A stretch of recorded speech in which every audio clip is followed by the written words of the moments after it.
తిరుగుతుంది కదా, తిరిగినప్పుడు ఫ్రైవీల్ ఉంటుంది. ఫ్రైవీల్ క్లచ్ ప్లేట్ కనెక్షన్ ఉంటుంది కదా, దాంట్లో నుంచి దీనికి కనెక్షన్ ఉంటుంది.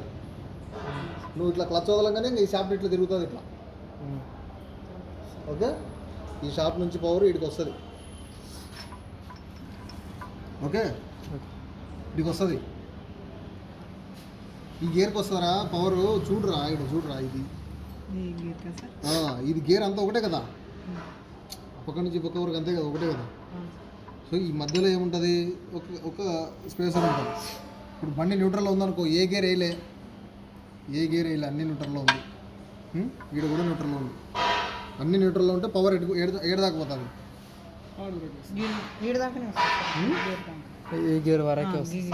ఇదంతా ఊరికి రొటేట్ అవుతూ ఉంటుంది అంతే.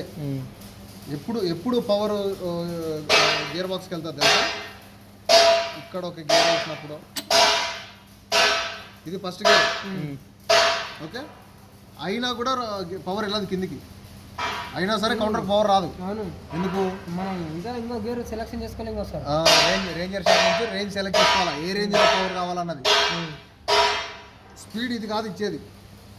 ఇదేనా మనం, నేను చెప్పేది నువ్వు ఇక్కడ తిరిగే గేర్ ఏదైతే ఉందో, ట్రాన్స్మిషన్ ఎంత స్పీడ్గా తిరగాలో సెలెక్షన్ చేసుకునే గేర్ ఇది.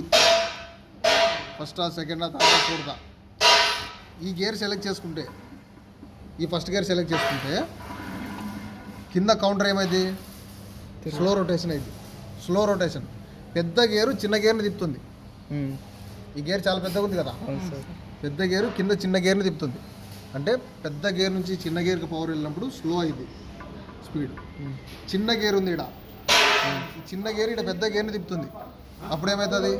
రొటేషన్ ఎక్కువ తిరిగింది, గేర్ తిరిగి ట్రాన్స్మిషన్ స్పీడ్ అయింది బాగా.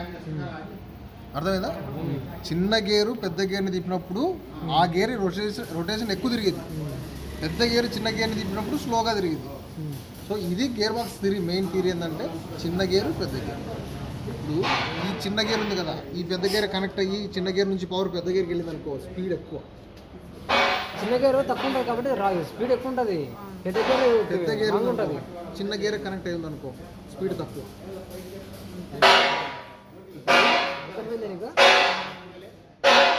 చాలా రకాల గేర్ ఉన్నాయి. దీంట్లో అన్నిటికంటే పెద్ద గేర్ ఇది, అన్నిటికంటే పెద్ద గేర్ ఇది. కానీ ఈ పెద్ద గేర్ ఏమైందంటే కింద చిన్న గేర్ కనెక్షన్ అయి ఉంటుంది కౌంటర్లో. ఇది ఫస్ట్ గేర్. ఇది షాఫ్ట్, మెయిన్ ఇన్పుట్ షాఫ్ట్, కింద కౌంటర్ షాఫ్ట్. ఓకే, ఈ గేర్ నుంచే కౌంటర్ పవర్ వెళ్తుంది. అర్థమైందా? ఇది ఏం థియరీ అంటే collar shift theory. Collar shift gear box ఇది. కాలర్ షిఫ్ట్ గేర్ బాక్స్లో మెయిన్ ఇన్పుట్ షాప్ నుంచి కౌంటర్ పవర్ వెళ్తుంది. ఓకే, అదే స్లైడింగ్ టైప్లో కౌంటర్ నుంచి మెయిన్ ఇన్పుట్ షాప్ పవర్ వెళ్తుంది. ఇప్పుడు మహేంద్ర 275 గేర్ బాక్స్ చూసారా, ఏమవుతుంది? దానికి ఇట్లాంటి ఉంటాయా? డైరెక్ట్ ఉంటుంది కదా, దాన్ని ఏమంటారు అంటే స్లైడింగ్ టైప్ గేర్. కూడా నువ్వు ఇట్లా వేసినప్పుడు ఏమైందంటే గేరే వెళ్ళి ఎంగేజ్ అవుతుంది. డైరెక్ట్ గేర్ బాక్స్ అంతా ఏమైందంటే గేర్ టు గేర్ పవర్ వెళ్తుంది. కానీ ఇది అట్లా కాదు, కాలర్ టు గేర్ పవర్ వెళ్తుంది. అర్థమైందా? దాన్ని స్లైడింగ్ టైప్ గేర్ బాక్స్ అంటారు, స్లైడింగ్ మెస్ గేర్ బాక్స్ అంటారు. దీన్ని ఏమంటారు అంటే కాలర్ షిఫ్ట్ గేర్ బాక్స్ అంటారు. ఓకే, ఇక్కడ ఏమైందంటే ఈ మెయిన్ ఇన్పుట్ షాప్ నుంచి కౌంటర్ పవర్ వెళ్తుంది. కానీ గేర్ సెలెక్షన్ చేసుకున్నప్పుడు అది కూడా ఇక్కడ ఏం లేదురా, రెండే రకాలు. ఒకటి లోడ్ గేరు, ఒకటి హై గేరు. ఈ రెండే గుర్తుపెట్టుకోండి. లోడ్ గేర్ ట్రాక్టర్ తోలేదు వస్తుందా, లోడ్ గేర్ హై గేర్ ఏడు ఉంటుంది, అన్ని సైడ్కే ఉంటాయి. అది ఇక్కడ లోడ్ గేర్ ఉంటుంది, ఇక్కడ హై గేర్ ఉంటుంది సార్. జస్ట్ పెట్టి జస్ట్ పుష్ లోపల.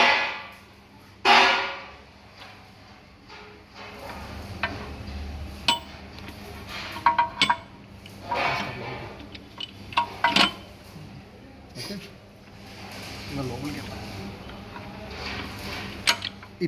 ఇట్లా కనెక్షన్ అయి ఉంటుంది. ఇక్కడ నుంచి ఏం కనెక్షన్ అయి ఉంటుంది? ఇక్కడ ఇట్స్ వదులు, ఇక్కడ ఏం కనెక్ట్ అయి ఉంటుంది? అడుగు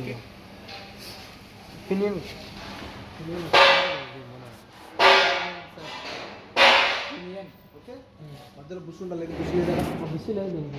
చూడు బుస్ లేదు. బుష్ చూడు.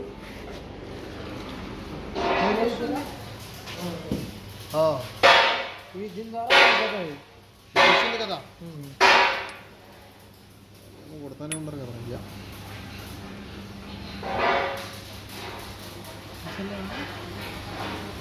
సరే నువ్వు చెప్పు.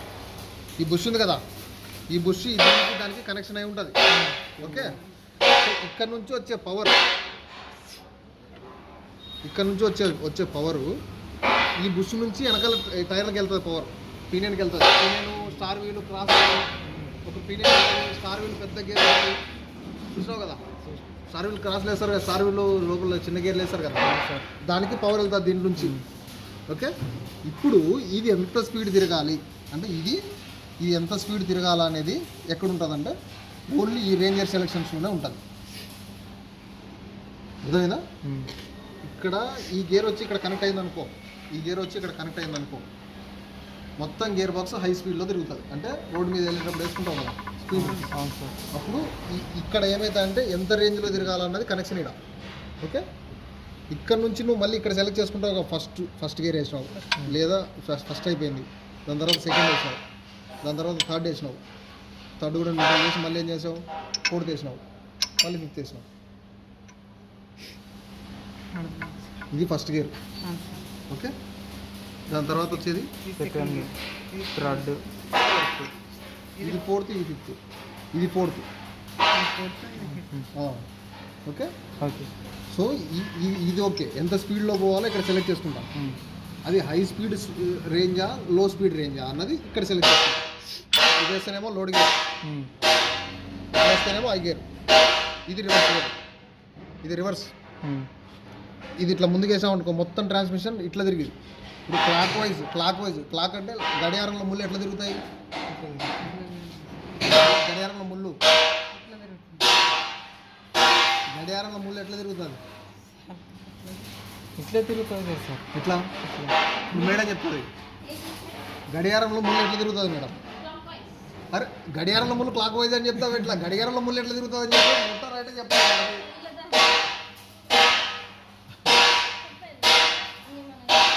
మనం చూసేదానికి మనకు రైట్ సైడ్ పెడుతుంది సార్. సో ఇట్లా గడియారం చూస్తాం, చూసినప్పుడు ఏమవుతుంది, రైట్ సైడ్ పెడుతుంది, స్లోగా పోతుంది. అరే స్లోగా సరేనా ఎట్లా తిరుగుతుందా అంటున్నాను నేను. ఇట్లా